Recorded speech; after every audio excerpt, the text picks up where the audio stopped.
Reverend Victor.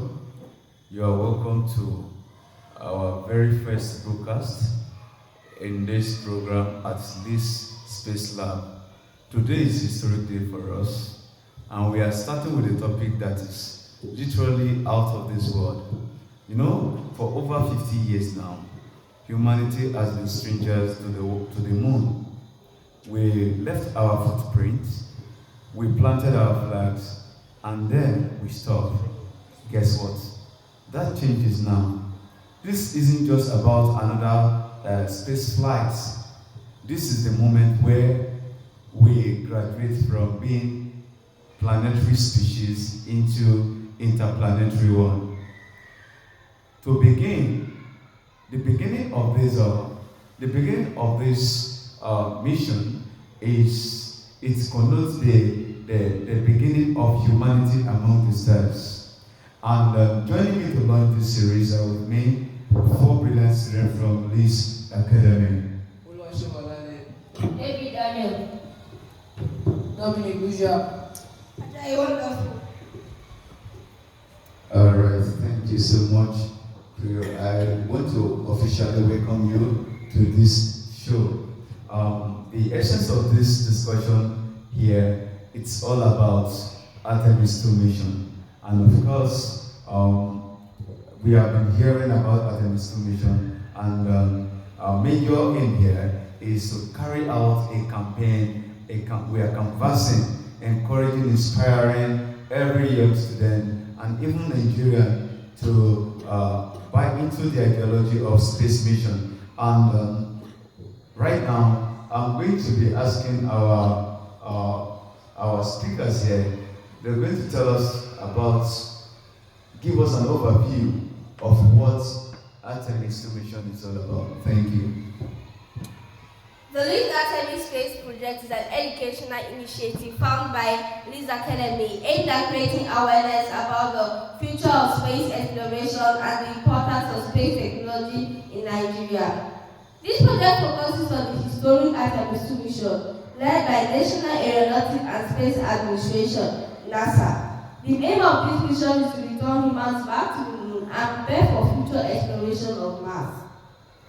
To add to what you have said, the Artemis 2 mission will be launching aboard the SNS, the Space Launch System, which is the most powerful rocket ever created by NASA. The rocket will carry the Orion spacecraft to the camera line. Once it reaches the camera line, it detaches. The Orion spacecraft is specially designed to take the astronaut into deep space. Furthermore, the Artemis 2 mission is the first crewed mission of the Artemis program. 4 astronauts will be sent around the moon and safely return back to Earth. This mission is expected to last about 10 days and will test the rocket system needed for future lunar landing mission. Artemis 2 is historically important because it will be the first time humans travel beyond the Earth's orbit since the Apollo mission more than 50 years ago. Thank you. In conclusion, the launch is going to take place in the Kennedy Space Center located in Florida, United States of America. The spacecraft is going to travel more than 370,000 kilometers to the far side of the moon and return back to Earth safely using the moon's gravity, which scientists also call the free return trajectory. The spacecraft is going to re-enter the Earth's atmosphere and safely land in the Pacific Ocean. Thank you. Wow. Thank you so much for this information. You know, I am so optimistic of this mission right now, this project. Looking at the overview, while you were talking about the overview of Artemis 2 mission, there is something that came to my mind, and I would like to ask Sean right now. Even having heard from all of you about what Artemis 2 mission is all about, I will still want you to precisely now, in conclusion, I would like you to tell our viewers what Artemis 2 mission is all about. The Artemis 2 mission is the first crewed mission of the Artemis program. 4 astronauts will be sent around the moon and safely return back to Earth. This mission will test the spacecraft system needed for future lunar landing missions. Thank you.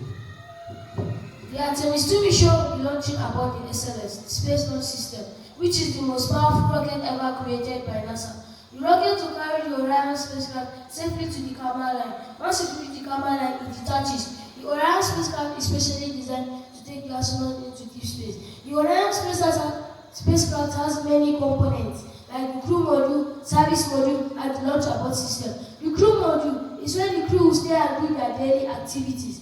The launch abort system prevents them from any emergency before they reach the camera line. The service module, it gives them electricity, propulsion, and oxygen. Wow. Thank you so much, David. You know, while you were talking, I just heard you talking about crew and the activities that they're going to be carrying out during the space mission. But, however, I would still want you to find a way to throw more light now to Oche. I want you to throw more light on what activities exactly will this astronaut be doing during this mission. During the mission, the astronauts are going to be traveling more than 370,000 kilometers to the far side of the moon to perform the transponder injection. They are going to be testing some life support systems, communication technologies, and some for future missions. Thank you. Wow, this is so much of information. Thank you, Oche. Looking at the holistic discussion so far, I want to believe there are so much more we need to know about Artemis 2 mission. There is so much more we need to know. I'm bringing it down to our country here. I would like you, wonderful, to tell us, tell all our young people out there, and even as a nation, Nigeria, why this mission is important to us. No, space technology actually affects many areas of our life, even though it may seem distant, but has direct benefits on countries like Nigeria.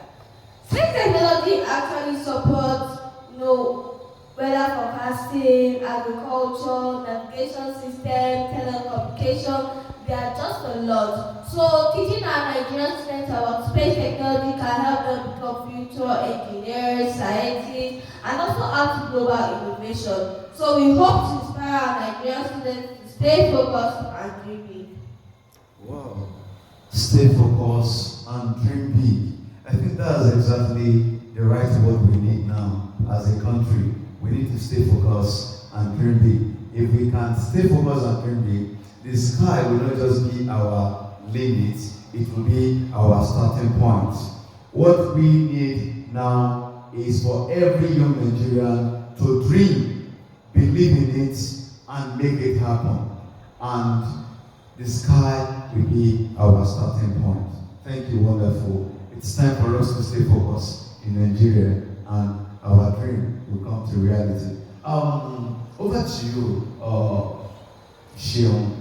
While she was talking about the importance of this mission, there's something that goes across my mind, and I would like you to explain it to our viewers over there. I would like you to tell us why returning to the moon, why is it so vital to us as people, as a nation? Why is it so vital to us? Think. It's vital because it's not just about repeating the past, but about building the future. While talking about Artemis 2, the first crew mission of the Artemis program.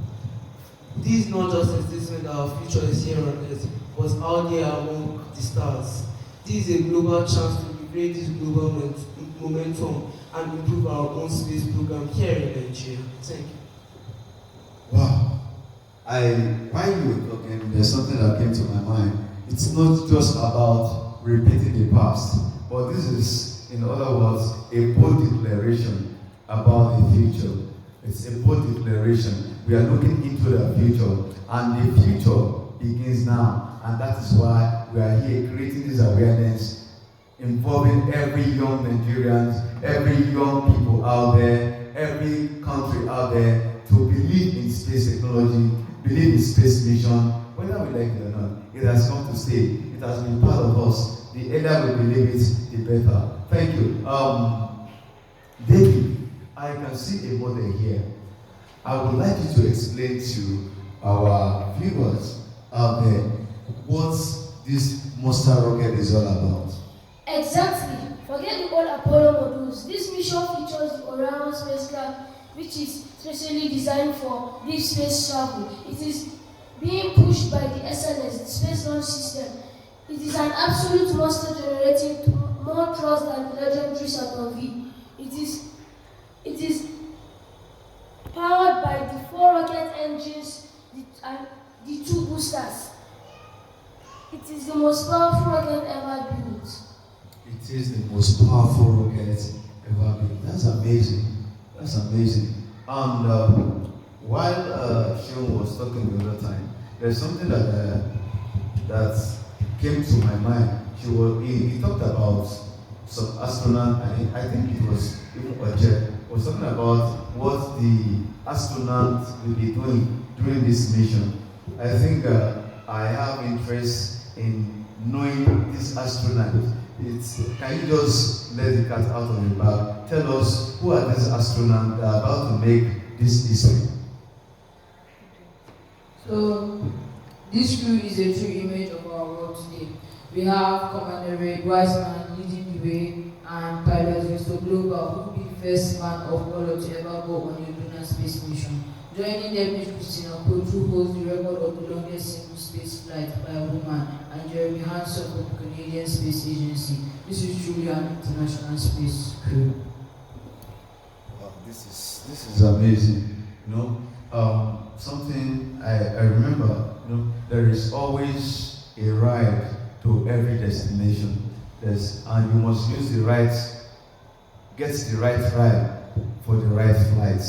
So, looking at this mission now, I would like Wonderful to explain to us what is the flight path of this mission. Well, it's actually roughly a 10 days flight. After launching from Kennedy Space Center, they'll perform a maneuver called the Brasula injection or TI, slingshotting Orion along the other side of the moon. Now, here's the important part. Unlike other missions like Interstellar, Artemis 2 would land. Instead, they'll fly by the other side of the moon called the southern pole of the moon. And they'll experience an Earthrise, and this will be the most photographed moment of the decade. Thank you so much, Wonderful, for that information. I think we are beginning to get more clarity about Artemis 2 mission. Thank you so much. On this note, I would like to ask, starting with Shiona, why do we have to travel or fly that far in order to turn around? Can you just explain to us why? I would like to hear from the three of you now. Why do we have to fly that far in order to turn around? Thank you. Because it's not just the final gesture. Once Artemis 2 proves our life support system, navigation system, and communication system is ready, Artemis 3 and 4 will follow, where humans will land on the moon again. And landing is not just the start. Our goal is a permanent human presence, a lunar base and a gateway, outpost in orbit. We will learn to use lunar resources like extracting water and ice to work and live there. The moon is our training ground. It is where we learn to live and survive on a different planet before we embark on the years-long journey to the red planet Mars. Thank you so much. And thank you, viewers, for staying with us. Before we draw the curtain on this discussion, I would like to hear from Wonderful what you have for our viewers all over the world. Watch out! The launch window will begin on the 1st of April 2026, when the astronauts will launch aboard the SLS. So don't forget to stay tuned to our YouTube channel, ListPage01, to watch the live coverage of this event at 6:20 GMT. And so if you are excited about the future of space exploration, just as we are here at this Space Lab, don't forget to hit the like button and subscribe to our channel for more educational videos as you join us on our journey to the stars. Thank you. Wow! Thank you so much. She just hits the nail on the head. I am so excited about that. Here, this series is majorly to create awareness to every young student out there, to every young people out there, and to all the Nigerians. It's just, we see it as a wake-up call from this space lab. We have taken it as a point of responsibility to reach out to all the young people, telling them that space technology has come to stay and nothing can shift it. Thank you. It is not just about Artemis 2 mission alone. This is a bold declaration of the future. All our viewers out there, we want to know what part of this journey excites you more. Please go to the comment section, drop your comment there, and in a jiffy we'll give you a feedback. Thank you for joining us on this discussion here today. We hope to see you in our next episode. Thank you.